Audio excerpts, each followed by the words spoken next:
Balik lagi bareng gua di SDBARTAE. Kali ini gua mau bawa lo ke sebuah cerita yang gelap, penuh hawa nafsu, tapi juga ngilu dan menyeramkan. Cerita ini terjadi di tahun 2002 di sebuah kampung kecil di kaki Gunung Cikuray, Garut, Jawa Barat. Nama dia Mayang, cewek Garut asli, wajahnya ayu banget. Manis, tapi juga punya aura nakal yang bikin cowok-cowok kampung gak bisa tidur nyenyak kalau udah ngeliat dia manggung. Badannya gak usah ditanya, bohai abis. Meliuk-liuk di atas panggung sambil bawain lagu dangdut koplo, udah kayak magnet buat penonton yang desak-desakan cuma buat nyawer doang. Mayang ini kerjaannya dari hajatan ke hajatan. Kadang nyanyi di nikahan, kadang di sunatan, kadang di pesta ulang tahun orang kaya kampung. Udah biasa, tiap manggung dia disawer sampai uangnya dimasukin ke belahan dadanya. Bagi dia itu semua udah kayak rutinitas cari nafkah. Dia janda bro. Suaminya meninggal setahun lalu karena kecelakaan motor waktu pulang dari latihan musik. Usia Mayang baru 24 tahun waktu itu. Masih muda, cantik, dan liar. Hidupnya keras. Dia bukan tipe cewek yang gampang jatuh, tapi kerasnya dunia dangdut jalanan bikin dia kebal sama omongan orang. Alkohol, goyang hot, pegang-pegang dari penonton, udah dia anggap angin lalu. Yang penting duit ngocor, dapur ngembul, gitu pikirnya. Nah, di balik image seksinya di atas panggung, Mayang punya satu orang yang lagi dekat sama dia. Namanya Mang Jejen. Pemain kendang di orkes keliling, cowok berusia 35 tahun, brewokan, dan terkenal playboy di kalangan musisi kampung. Mang Jejen ini tipikal cowok yang doyan mabuk, doyan judi, tapi kalau udah di atas panggung, main kendangnya bisa bikin orang kesurupan joget. Mereka sering dibilang pasangan serasi tapi sialan. Kalau Mayang lagi nyanyi lagu Goyang Karawang, Jejen di belakang mukul kendang kayak orang kerasukan. Kadang mereka pacaran di belakang panggung, kadang bertengkar gara-gara masalah duit saweran. Tapi tetap aja, mereka gak bisa jauh. Malam itu, Mayang lagi duduk di belakang panggung, ngelap keringat sambil minum botol kecil isinya ciu oplosan. Bajunya mini, belahan dada nganga, dan suara penonton cowok dari bawah udah teriak-teriak minta lagu goyang dangdut. Jejen nyamperin. Ayo Mayang nyanyi lagi, duit saweran malam ini gede nih, lumayan buat ngebir sampai pagi. Tapi entah kenapa malam itu Mayang ngerasa badannya gak enak, kepalanya pusing, bulu kuduk berdiri, dan matanya kayak lihat bayangan hitam yang melintas di antara pepohonan di sekitar panggung. Jejen, gua ngerasa gak enak nih, kayak ada yang ngawasin gua dari tadi, bisiknya pelan. Paling juga penonton ngiler lihat belahan lo May. Udah ayo nyanyi lagi. Dan disinilah malam terkutuk itu mulai. Malam dimana Mayang gak sadar kalau ada makhluk dari alam lain yang udah ngincer dia buat dijadiin istri. Sejak suaminya meninggal, hidup Mayang gak jauh-jauh dari botol ciu, saweran recehan, dan Mang Jejen. Jejen itu bukan cowok idaman cewek kampung. Dia pemabuk, main kendang doang kerjaannya. Tapi entah kenapa Mayang ngerasa nyaman sama dia. Mungkin karena Jejen gak pernah ngatur hidup Mayang. Mau Mayang joget seksi di panggung, mau saweran masuk ke belahan dada, Jejen malah bangga. Tuh belahan lo duitnya ngocor Mei, katanya sambil ketawa. Mereka pacaran? Iya, tapi lebih tepatnya udah kayak binatang. Tiap malam, apalagi kalau lagi musim hajatan, duit cair, ciu ngalir, dan ranjang di rumah peninggalan almarhum suaminya jadi saksi mereka berdua jinah kayak babi hutan kawin di hutan. Hidup Mayang keras bro, tapi dia nikmatin itu semua. Sampai akhirnya malapetaka itu pelan-pelan datang. Hari itu Mayang tumbang, badannya panas, demam tinggi, dan gak bisa manggung. Jejen tetap jalan manggung ke kampung sebelah, tapi Mayang milih istirahat di rumah. Malam itu suasana rumah Mayang benar-benar beda. Biasanya suara jangkrik rame, tapi malam itu hening, terlalu hening. Jam di dinding udah nunjukin pukul 01.15 dini hari. Mayang rebahan di ranjang, cuma pakai gaun tidur hitam tipis tanpa daleman. Keringat dingin keluar, tapi matanya berat banget buat melek. Dan saat itulah kejadian aneh itu mulai terasa.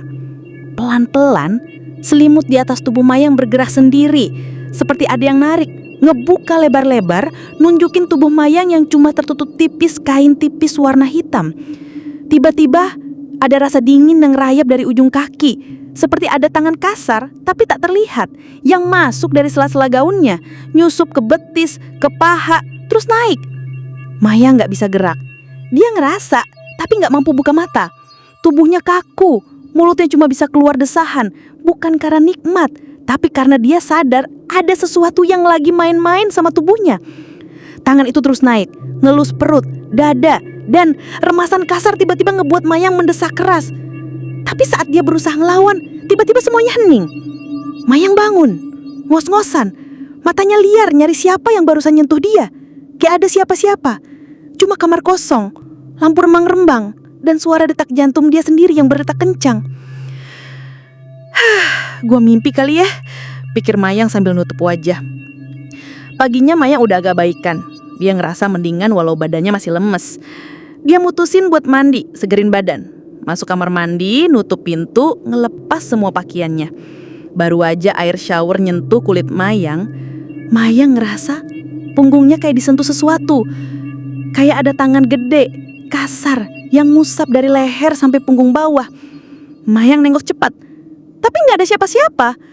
Dia coba lanjutin mandi, tapi bro, tiba-tiba dada Mayang diremas lagi. Tapi kali ini keras banget, sampai dia nyaris teriak kesakitan. Mayang loncat keluar kamar mandi, ngelilitin handuk sambil gemetaran. Dia ngerasa ada yang ngawasin dia, tapi dia gak tahu apa. Siangnya Jejen datang. Mayang ceritain semua kejadian aneh itu. Tapi lo tau lah, Jejen mah kagak bakal percaya. Paling juga efek ciu semalam. Minum kagak, mabok iya lo May, kata Jejen sambil ketawa ngeledek. Dan Mayang, dia cuma diem sambil mikir. Kalau ini mimpi, kok rasanya masih kerasa sampai sekarang ya? Sejak malam itu, Mayang gak lagi ngerasa jadi dirinya sendiri. Tiap malam, dia selalu kebangun di jam yang sama, jam 01.15 malam. Dan tiap kebangun, dia selalu ngerasa tubuhnya panas, tapi di dalam pikirannya kayak ada bisikan. Bisikan yang ngajak dia buat nyerahin diri. Hari itu, Jejen ngajak Mayang buat ikut manggung lagi. Tapi Mayang nolak. Gua masih lemes, Jen, badan gua gak enak.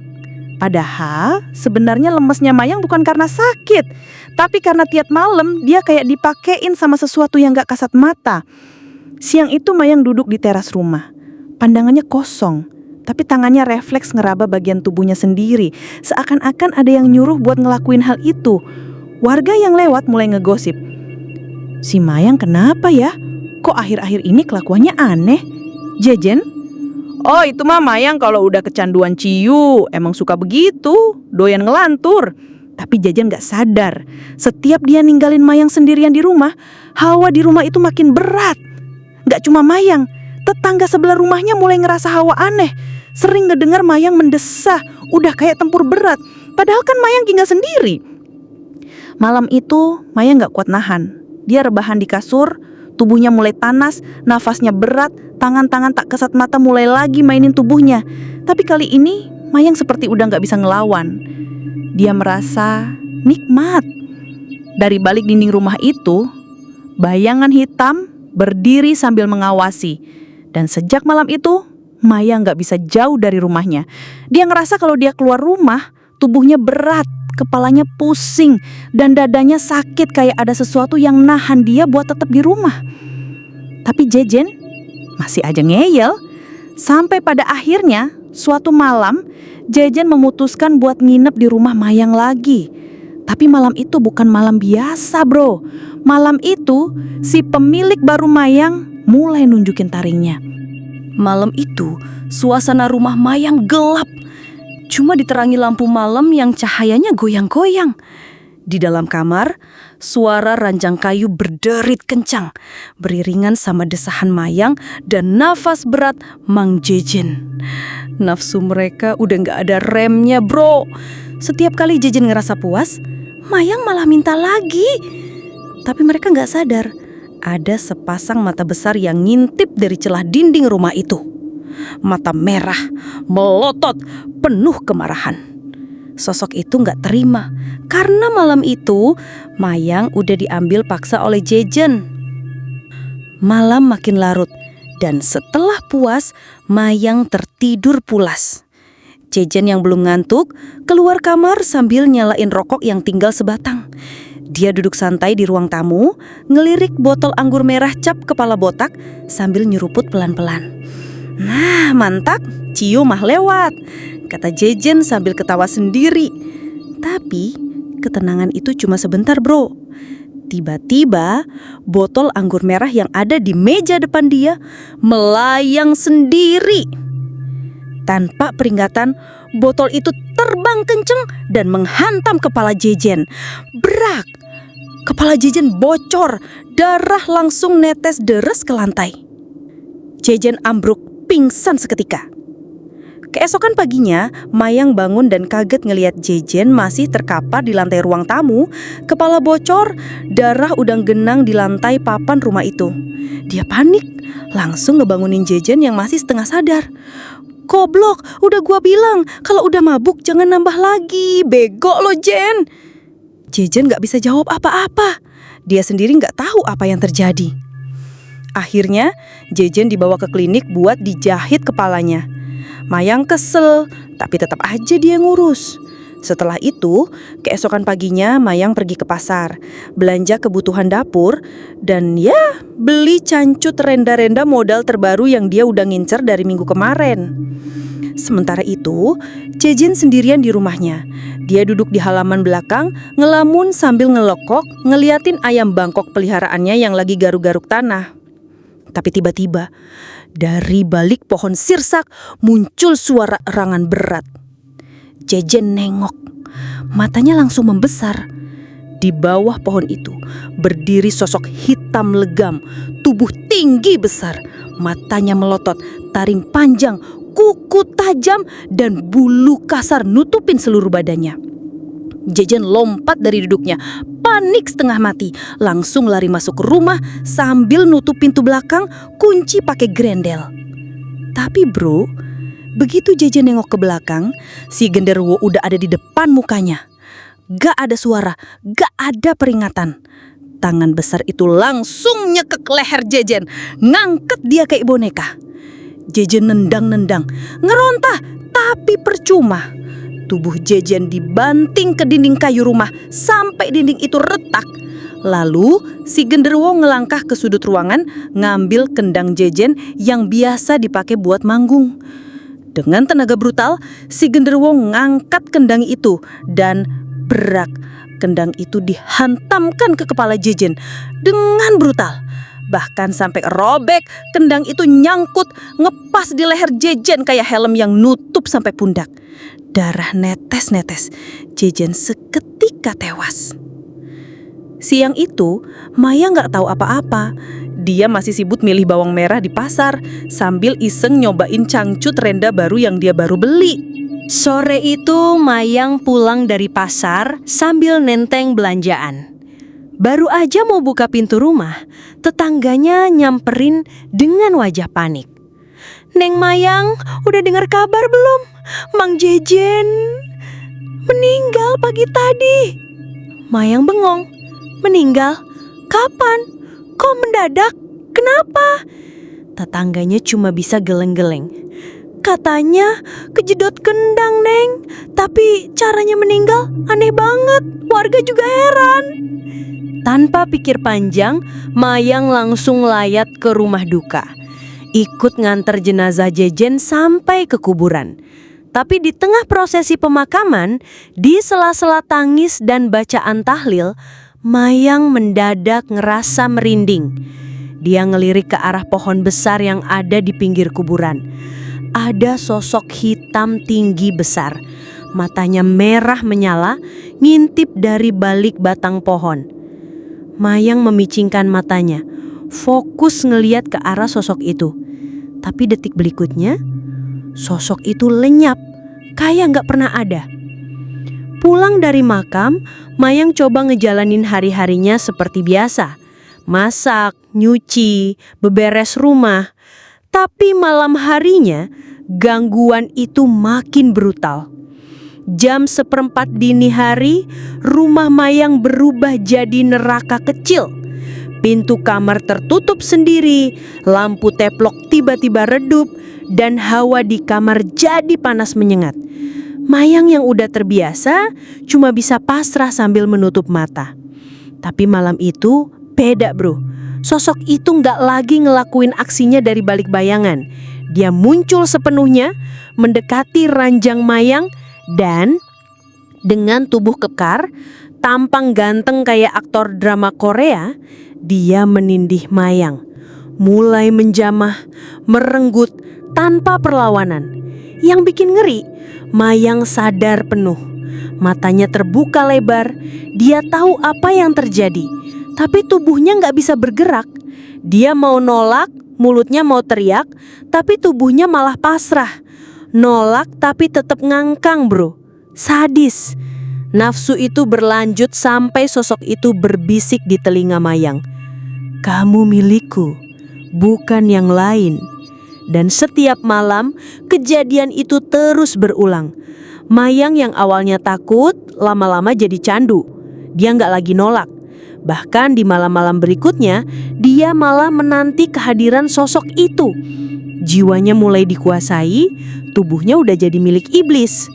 Sampai pada suatu malam, sosok ganteng itu datang lagi.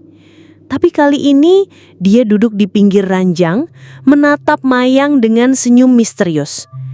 Maukah kau menjadi pengantinku? Tanpa pikir panjang, Mayang mengangguk. Dia udah gak peduli apa yang terjadi. Pikirannya udah penuh kabut nafsu dan bisikan gaib. Dan detik berikutnya, sosok ganteng itu perlahan berubah wujud. Kulitnya menghitam, tubuhnya membesar, matanya menyala darah. Gigi taring mencuat panjang, kuku-kukunya menjulur seperti cakar besi, dan tubuhnya penuh bulu kasar. Mayang yang menyaksikan perubahan itu cuma bisa terdiam. Tubuhnya kaku, matanya melotot, tapi gak ada suara keluar dari mulutnya. Dia seperti membatu, tidak bisa bergerak. Iblis itu mendekat, tangannya yang berkuku panjang mengusap wajah Mayang. Lalu tanpa peringatan, cakar itu menembus kerongkongan Mayang dengan brutal. Suara lirih keluar dari mulut Mayang dan tubuhnya ambruk, tak bernyawa. Esok paginya, warga geger dengan kabar kematian Mayang. Tapi bagi mereka, kasus itu dianggap bunuh diri. Mayang ditemukan tewas di kamar dengan luka di leher dan wajah tersenyum aneh, seolah-olah dia sedang menikmati kematiannya. Tidak ada yang tahu kalau malam itu Mayang resmi menjadi pengantin iblis. Dan begitulah kisah tentang Mayang si bibruan dangdut yang hidupnya berakhir tragis. Siapa sangka dari yang awalnya cuma urusan saweran dan nyanyi di hajatan, malah berujung jadi pengantin iblis. Kadang kita suka lupa, dunia ini bukan cuma tentang yang kelihatan di mata. Ada batas tipis antara yang nyata dan yang gaib. Nafsu, keteraksaan, dan kesombongan manusia kadang jadi undangan buat makhluk-makhluk yang harusnya nggak pernah kita ganggu. Mayang mungkin ngerasa hidupnya bebas, tapi justru kebebasan itulah yang ngebawa dia ke dalam ikatan gaib yang gak bisa dia lepasin lagi. Dan sampai sekarang, rumah peninggalan suaminya itu masih ada di pinggiran Garut. Kosong, sepi, dan katanya kadang dari dalam kamar suka kedengeran suara perempuan yang lagi ketawa pelan, diiringi suara kendang yang main sendiri. Entah bener atau enggak, tapi warga setempat percaya Mayang udah jadi bagian dari dunia yang beda. Satu pesen gua bro, Kalau hidup lo udah ngerasa bebas, lihat kiri kanan dulu. Jangan-jangan kebebasan lo itu cuma ilusi, karena ada yang lagi nunggu lo kepleset. Dan dia bakal dengan senang hati ngegiring lo ke dunianya. Dan kebebasan Mayang itulah yang membuat Mayang menjadi pengantin iblis. SDB RTI undur diri, salam misteri dan bye-bye.